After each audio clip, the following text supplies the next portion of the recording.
Hello student, BSc part first में हमने hydrogen bond के बारे में तो हम अच्छे से जानते ही हैं।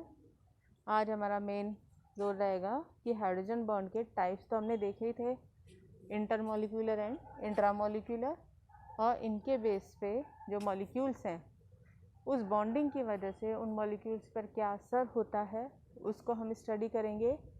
तो ये हमारा लंबा टॉपिक है, इसको हम 2-3 पार्ट्स में डिवाइड करेंगे। तो आज हम यहाँ पे देख रहे हैं कि हाइड्रोजन बॉन्ड का अणुओं के भौतिक गुणों पर क्या प्रभाव पड़ता है।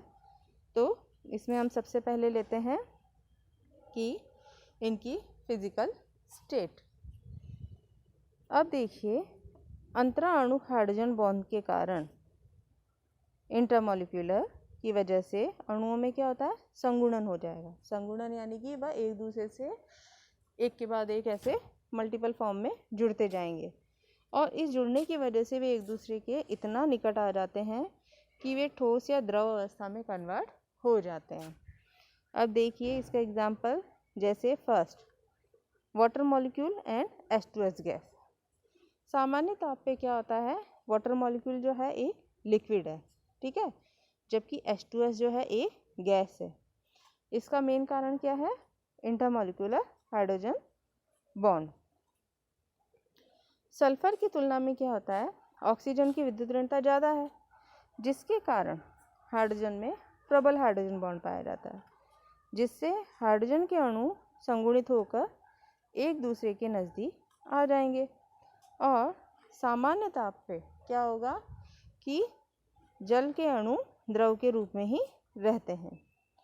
इसके विपरीत अगर हम H2S को कंसीडर करें तो H2S में क्या होगा, हाइड्रोजन बंध के अभाव के कारण अणु एक दूसरे से दूर रहते हैं, और इस वजह से H2S जो है वह अपने लिक्विड फेज में नहीं रह के कौन सी फेज में आएगा, गैस फेज में। तो इस तरह से हमने देखा कि एक हाइड्रोजन बॉन्ड ही है जो H2S व H2O दोनों में सेम टाइप का स्ट्रक्चर होते हुए भी दोनों की फिजिकल प्रॉपर्टी में किस तरह से चेंजेस कर देता है। नेक्स्ट इसमें हम लेते हैं hydrogen fluoride and hydrogen chloride. Hydrogen fluoride में क्या होगा कि इसमें भी संगुणन हो जाता है ना, कि इंटरमॉलिक्यूलर हाइड्रोजन, बहुत सारे हाइड्रोजन फ्लोराइड मॉलिक्यूल एक दूसरे के काफ़ी नज़दीक आ जाते हैं, जिस वजह से उसमें मल्टीपल बॉन्ड तो नहीं कह सकते, मतलब एक के बाद एक चेन लाइक या शीट लाइक स्ट्रक्चर में वो जुड़ते जाते हैं, जिससे क्या होगा कि नॉर्मल टेम्परेचर पर ये लिक्विड होंगे। और HCl में क्या होगा, क्लोरीन परमाणु की विद्युत ऋणता अपेक्षाकृत कम होगी और उसका साइज भी बड़ा होगा। तो उससे क्या होगा कि हाइड्रोजन क्लोराइड में हाइड्रोजन बॉन्ड का फॉर्मेशन नहीं होता, और हाइड्रोजन फ्लोराइड की भांति हाइड्रोजन क्लोराइड का अणुओं का भी संगुणन नहीं हो पाता। इसी वजह से हम क्या देखते हैं कि नॉर्मल टेम्परेचर पर जो है HCl एक गैस के रूप में आ जाएगी। अब इसमें हम नेक्स्ट देख रहे हैं कि melting point and boiling point.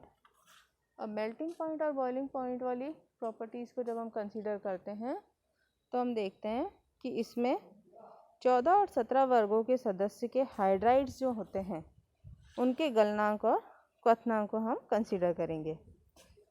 ठोस को द्रव में, ठीक है, वह द्रव को गैस में परिवर्तित करने के लिए क्या करते हैं, उनके अणुओं को ऊष्मा द्वारा दूर दूर कर देते हैं, जिससे अणुओं के मध्य जितना अंतराणु बल होगा वह कम हो जाएगा, और अणुओं को अलग करने के लिए आपको उतनी ही अधिक ऊर्जा देनी पड़ेगी, जिससे उनको अधिक boiling point and melting point हो जाएगा। सामान्यतः हम क्या देखते हैं, यौगिकों के गलनांक व क्वथनांक उनके अणुभार पर डिपेंड करते हैं।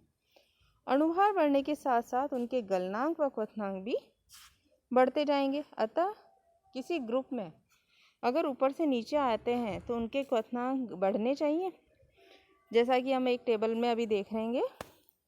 14 और 17 वर्ग के जो हाइड्राइड्स हैं उनके गलनांक और क्वथनांकों में केवल 14 वर्ग के हाइड्राइड के गलनांक और क्वथनांक अपेक्षा के अनुरूप बढ़ते हैं, लेकिन 15, 16, 17 में उनके जो H2O, NH3 एंड HF में इनके गलनांक और क्वथनांक सामान्य रूप से अधिक है ना, जो इनके हाइड्राइड के क्वथनांक से भी बढ़ते हैं। जैसे हम देख रहे हैं कि carbon, silicon, germanium and tin, इसमें अपन देख पा रहे हैं कि इनके जो गलनांक के मान है वह धीरे धीरे बढ़ते हैं फिर कम होते जाते हैं।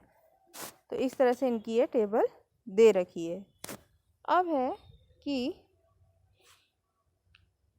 अगर हम अमोनिया, वाटर और हाइड्रोजन फ्लोराइड के अत्यधिक गलनांक और क्वथनांक का कारण उसमें उपस्थित अंतराणुक हाइड्रोजन बंध को ही मानते हैं। नाइट्रोजन, ऑक्सीजन और फ्लोरीन अपने अपने वर्ग में उच्चतम विद्युत ऋणता वाले तत्व हैं, जिसमें क्या होगा, हाइड्रोजन बंध बनाने की प्रबल प्रवृत्ति होगी। दूसरी ओर इनके जो नीचे आने वाले तत्व है ना, वो अपनी विद्युत ऋणता कम होने की वजह से हाइड्रोजन बॉन्ड नहीं बना पाते और अमोनिया, वाटर और हाइड्रोजन फ्लोराइड के अणु अंतराणुक हाइड्रोजन बल के कारण क्या होते हैं, संगुणित हो जाते हैं, जिससे उनको तोड़ने के लिए आपको और भी ज़्यादा एनर्जी देनी पड़ेगी। यही कारण है कि जो फर्स्ट सीरीज़ है उसके बॉइलिंग और मेल्टिंग पॉइंट जो होंगे वह अधिक होंगे। इसी तरह से ऑर्थो और पैरा वाले जो आपके द्विप्रतिस्थापित बेंजीन व्युत्पन्न है, उनके गलनांक जो हैं इंटरमोलिकुलर हाइड्रोजन बॉन्ड से बने हुए ऑर्थो प्रतिस्थापियों में क्या होगा, संगुणन तो होगा नहीं, एक ही मॉलिक्यूल में हो जाएगा। जबकि मेटा और पैरा में क्या होगा, इंटरमोलिकुलर मतलब एक से दूसरे अणु के बीच में हाइड्रोजन बंध होने की वजह से उसमें संगुणन हो जाएगा। अतः आणविक संगुणन के कारण मेटा और पैरा प्रतिस्थापियों के गलनांक और क्वथनांक ऑर्थो प्रतिस्थापी से ज़्यादा होंगे। क्लियर सी बात है। ऑर्थो नाइट्रोफिनॉल की तुलना में पैरा नाइट्रोफिनॉल का गलनांक अधिक है। देखिए, इसको हम इस तरह से समझ सकते हैं कि ऑर्थो नाइट्रोफिनॉल में ऑर्थो समावेयी का गलनांक कम होगा क्योंकि उसमें उसी मॉलिक्यूल के अंदर हाइड्रोजन बॉन्ड बन जाएगा, जबकि इसका पैरा समावेयी जो होगा ना, उसमें एक से दूसरे मॉलिक्यूल के बीच में बॉन्ड फॉर्मेशन होगा, हाइड्रोजन बॉन्ड, तो इसलिए उसमें जो इसका बॉइलिंग मेल्टिंग पॉइंट ज़्यादा होगा। इसी तरह से नाइट्रोबेंजोइक एसिड जो है उसमें ऑर्थो में कम होगा और पैरा में ज़्यादा होगा, और नाइट्रोबेंजाल्डिहाइड में भी ऑर्थो में कम और पैरा में ज़्यादा होगा। अंतराणुक हाइड्रोजन बंध के कारण अल्कोहल का क्वथनांक उसके अनुरूप ईथर से ज़्यादा होता है। ये देखिए, ये आपके शॉर्ट नोट्स में आता है, जिसको कि हमको अच्छे से प्रिपेयर करना है। नेक्स्ट हम इसमें लेते हैं विलेयता। कार्बनिक यौगिक जो है सहसंयोजक बंध प्रकृति होने के कारण जल में विलयशील नहीं होंगे। क्लियर। लेकिन अगर उसमें हाइड्रोजन बंध बनाने की पावर हो तो वह जल में भी डिजॉल्व हो जाते हैं। जैसे अल्कोहल है ना, ये देखिए डायग्राम में भी शो करा, वाटर मॉलिक्यूल और ROH अल्कोहल, ग्लिसरॉल, इनमें क्या होता है, एक से ज़्यादा हाइड्रोक्सिल ग्रुप होने के कारण हाइड्रोजन बंध बनाने की बहुत अधिक संभावना है। तो यही कारण है कि ये सब जो है वाटर में डिज़ोल्व हो जाते हैं। इसी प्रकार से देखिए, डाईमेथिल ईथर जल में मिश्रण ही है। ये ईथर के मॉलिक्यूल हैं, एक ether methyl dimethyl ether CH3OCH3 और 2 वाटर मॉलिक्यूल है, क्योंकि ये जल के साथ हाइड्रोजन बॉन्ड बना सकता है। लेकिन डाईमेथिल थायो ईथर, अगर उसमें ऑक्सीजन की जगह सल्फर आ जाए तो उसमें हाइड्रोजन बॉन्ड नहीं बनेगा और वह क्या होगा कि वाटर में सॉल्युबल नहीं होगा। इसी तरह से आप अल्कोहल जल में विलय है, जबकि थायो अल्कोहल उसमें वही बात है, ऑक्सीजन ना होके सल्फर है तो उसमें हाइड्रोजन बॉन्ड नहीं बनेगा, तो उसमें जल में अविलय है। अल्कोहल में ऑक्सीजन की प्रबल विद्युत ऋणता के कारण अल्कोहल जल के साथ हाइड्रोजन बॉन्ड बना लेती है, जबकि थायो अल्कोहल में सल्फर की कम विद्युत ऋणता के कारण यह बॉन्ड नहीं बना पाता है। इसी प्रकार बेंजीन तो जल में अविलय है, लेकिन पिरिडिन जल में विलय है। क्यों? क्योंकि पिरिडिन में प्रेजेंट जो नाइट्रोजन एटम है वह क्या करेगा, ऑक्सीजन के साथ में वह हाइड्रोजन बॉन्ड बना लेगा, जबकि बेंजीन में इस टाइप का बॉन्ड नहीं पाया जाएगा। इसको हम इस स्ट्रक्चर से समझ सकते हैं। ये देखिए, ये pyridine का मॉलिक्यूल है और ये वाटर मॉलिक्यूल है, तो इसमें नाइट्रोजन और हाइड्रोजन के बीच में हाइड्रोजन बॉन्ड बन जाएगा। इसी प्रकार किसी अणु में 3 कार्बन परमाणु 1 ऑक्सीजन परमाणु पर उपलब्ध हैं तो वह जल में घुल जाता है और हाइड्रोजन बंधु बन जाता है। इसी प्रकार जो डाईएथिल ईथर है उसमें 4 कार्बन पर 1 ही ऑक्सीजन है तो यह जल में अविलय होगा, और 1,4 डाइऑक्सीजन देखिए जल में इस तरह से विलय हो जाएगा। इसी तरह से जो एसिटिलीन है वह एसीटोन में अत्यंत विलय होगी। क्यों? क्योंकि इसमें भी हाइड्रोजन बॉन्ड पाया जाता है। तो ये इस प्रकार के कुछ एग्जाम्पल हैं जिनके बेस पे हम स्पेसिफाई कर सकते हैं कि कोई भी मॉलिक्यूल हाइड्रोजन में डिज़ोल्व होगा या नहीं होगा।